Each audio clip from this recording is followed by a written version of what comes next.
Oh, beautiful for spacious skies.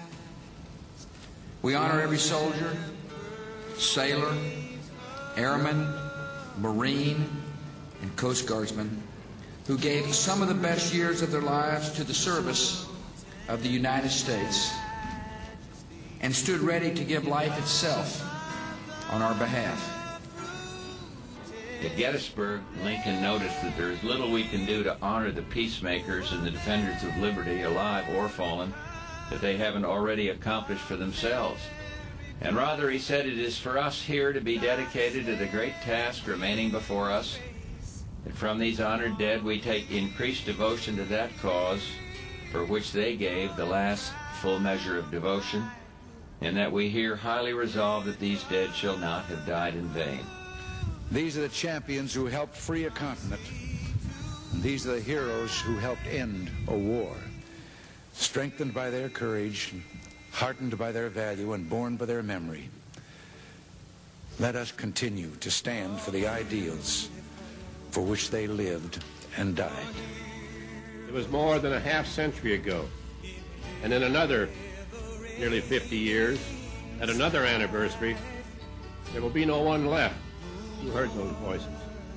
It is the spirit of our soldiers and sailors and airmen and Marines carried it to victory, and sometimes carried into eternity. We owe them a debt.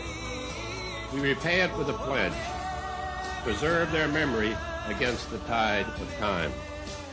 And since I've returned to private life, I've been reminded time and time again of what we accomplished together in the Gulf with the liberation of Kuwait, when we stood for principle, and when we as a nation did the right thing.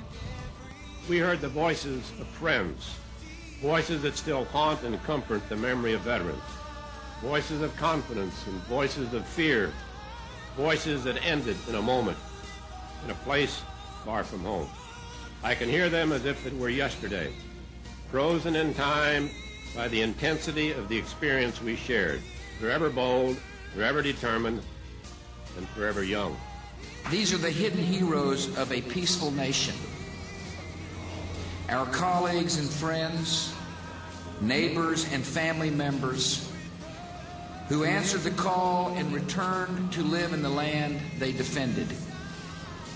Our whole nation honors every patriot who placed duty and country before their own lives, and all who've worn that uniform have won the thanks of the American people.